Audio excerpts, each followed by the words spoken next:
Don't you dare touch me! I can't believe you ruined our honeymoon! It's over, Martin. It is absolutely over. I went on honeymoon with my wife after marriage.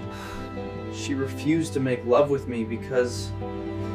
My name is Martin. I was 24 years old and lived alone in a flat. All my friends had girlfriends, but I never had one because I wasn't very good looking. Well, they weren't really my friends. They were just my class fellows who always made fun of me, ragging and bullying me. I was alone in this world. I didn't even know my family history. I never saw my father. It was just my mother, but she also left me. I wasn't very good looking, nor was I good at school. I didn't possess that magnetic quality that would make any girl notice me or be happy to be my girlfriend. I must say that I was quite a nerd. Nowadays, people have high expectations. They don't want to have anything to do with a superficial person like me. There was even a woman living in our building with 3 children. She might have been divorced, but she was very beautiful to look at. I helped her one day, and she said that I was a very nice person. But another day, I heard her saying to another woman, "Martin is so gross. When I see him, I feel like vomiting." I had undergone jaw surgery. After that, I didn't look so good. Before the surgery, I was still somewhat presentable, but my teeth were so bad that there was no other option but surgery. But one day, a girl named Tris came into my life. She was tall, beautiful, and everything a man could wish for. She was so attractive and gorgeous. She was very beautiful and the new arrival in our building. The boys of the whole building were going crazy after her, and everyone was wondering who she would get along well with.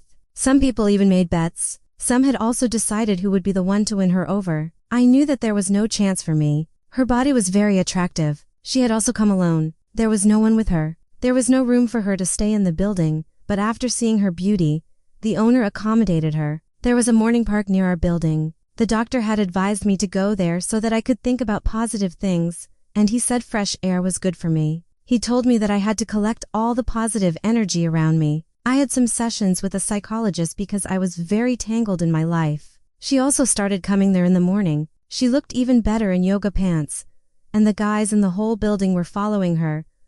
But she wasn't paying attention to anyone. I knew that if she wasn't looking at anyone, then what about me? So I would never think like that. But I used to watch her from a distance. It is so weird when you like someone but know that they'll never look at you like you're not worth it, and if you go and tell them I like you, you're going to get a lot of bad comments. They will say bad things. It is really painful to like someone like this. But one day, she was exercising in the park when she was bitten by a big insect, and she sat down on the ground. I immediately ran towards her and asked, "What happened?" She said, "I think something has bitten me. It is very painful and itchy." I said, "Don't scratch it, or it will get worse." I quickly bandaged her wound and took her with me. After that, I took some salt, dissolved it in water, and washed her wound with it. After a while, she said, "I am completely fine."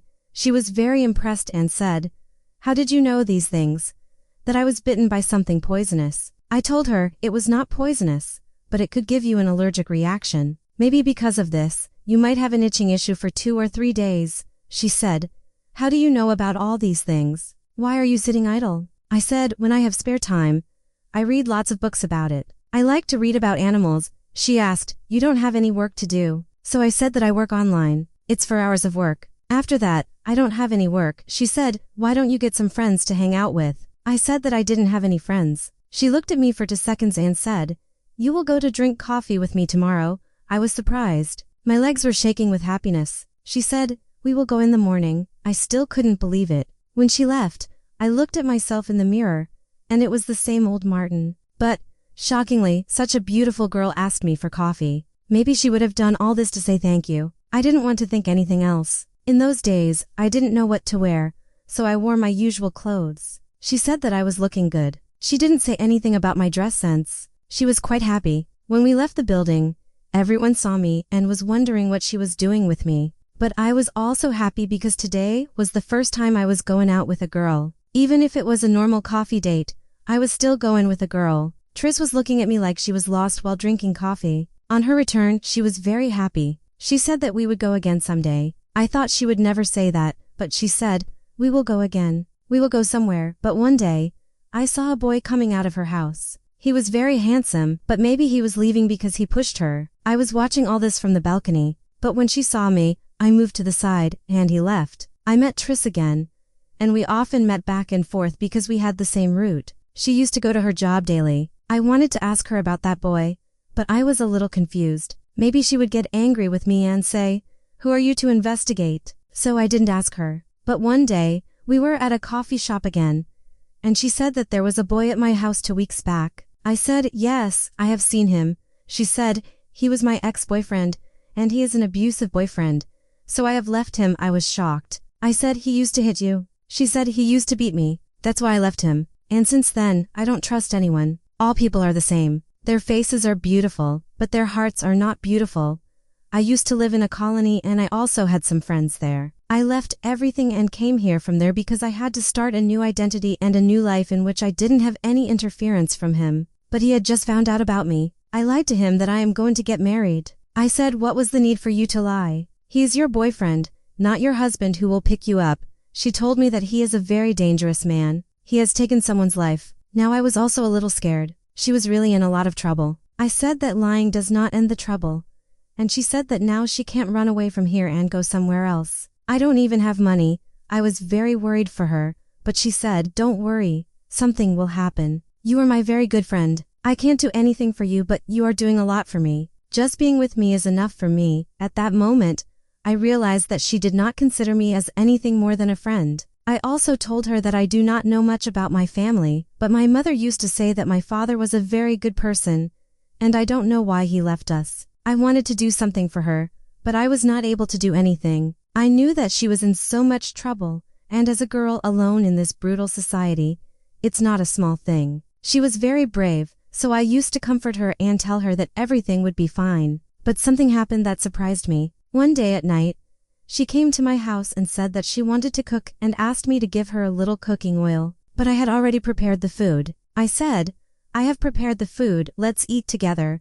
She said she was not in the mood for cooking and didn't have money to order. We had dinner together. She said that I cooked very good food. After that, we made a plan to sit together and watch a movie. We were watching a movie. The light in the room was off. While we were watching the movie, she fell asleep on my shoulder, and I was feeling great. But as soon as the movie ended, she woke up suddenly. She looked into my eyes. I thought she was asleep and then she kissed me on the lips. I was badly surprised. After that, she fell asleep again with her head on my shoulder. I didn't move from there so as not to disturb her sleep. It seemed very strange, but when I met her again, she didn't say anything like that. Maybe she was asleep while kissing me, but I got the most beautiful moment of my life. One day, Triss found her ex-boyfriend again, but this time he didn't seem angry. They were talking to each other in a normal way. I could not hear their voice, but from a distance, it looked like they were having a discussion. I didn't understand why he was so angry that day. How come he was so nice today? The next day when I asked her why her boyfriend was here yesterday, she said he didn't come.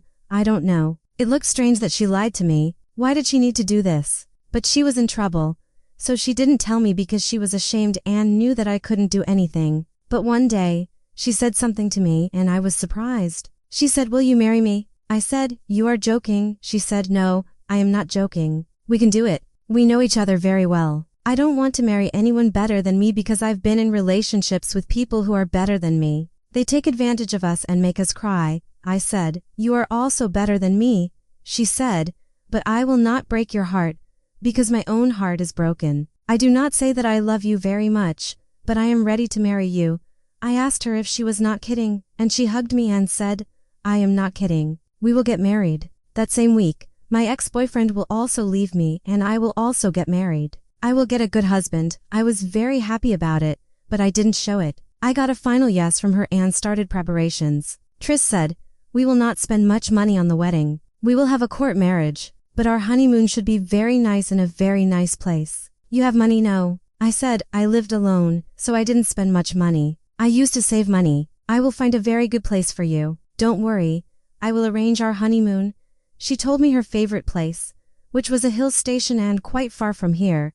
But I said okay, as I was very happy to have a girl in my life. I loved her too. I also told her, "I love you very much." She was surprised. She said, "Then why on earth didn't you tell me? And what if I hadn't talked about marriage? Then wouldn't you ever tell me?" I told her that I thought she wouldn't accept me. That's why I didn't tell her. She said, "You are too innocent. But the good thing is that we are getting married."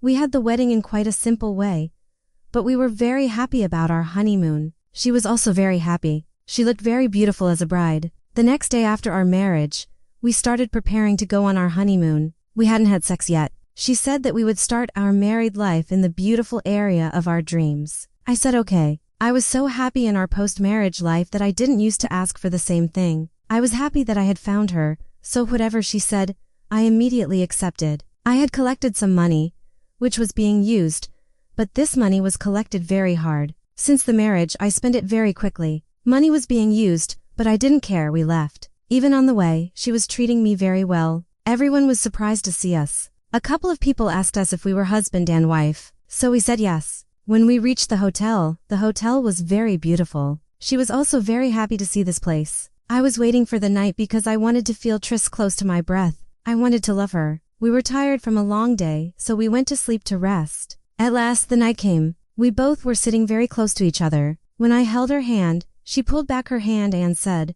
"Stay away from me." I said, "What are you talking about?" She said, "I'm serious. Don't touch me. I don't like you at all. Just see the way you look. I feel angry when I see you." Maybe she was drunk, but her voice was hurting me a lot. After a while, I tried to touch her, and she said, "You are not going to make love to me. We are not having sex, not even in your dreams. So, stay away from me." Now she had told me that it was not a joke. I said, "What are you saying? You married me because of this. What are you talking about? If you need time, you can take it, but you already know me." She said to me, "You should leave here." And she said, "Get out." But after a while, when I looked, I felt that there was someone else inside the room. Actually, she told me about the person, that this is my boyfriend. The one who she said raised his hands on her. The one who she said was not like that. He was her real boyfriend. And he married me because I was the son of a very rich man. I didn't know much about my father, but she had found out all the information about my father and found out that I was very rich. Her coming to this building, just to befriend me and then get married to me, everything was a plan. She was still in a relationship with her boyfriend and spent this honeymoon with him. When I came back from there, she gave me a notice of divorce. She asked for a lot of property in the divorce settlement. My father also received the notice. He said that he had wanted to meet me, but he had no way to reach me. "But you knew my name, so you could have come." So I said that I never thought of that. I also told him everything. He said that this girl fooled me. She was lying. She is talking and asking for money. My father said that there is no need to tell her no. If she wants things, she will get them. But after that, you will stay with me so that you do not get into any kind of trouble again. She cheated me so badly. I still remember her face, so I started crying. How much she cheated me. She lied to me. What a mess. She had used me. She is still with the same person. And maybe after the divorce, she will marry him. This is how the world is. People here are like that and no one should be trusted. It was my mistake. I trusted her and didn't even think for a moment how such a beautiful girl could marry me. I should have understood it then, but if I had had so much sense in me, then what was the point of all this? Now I live with my dad, and he says that I should study more, and he will make me a businessman. You should not waste your life after any woman.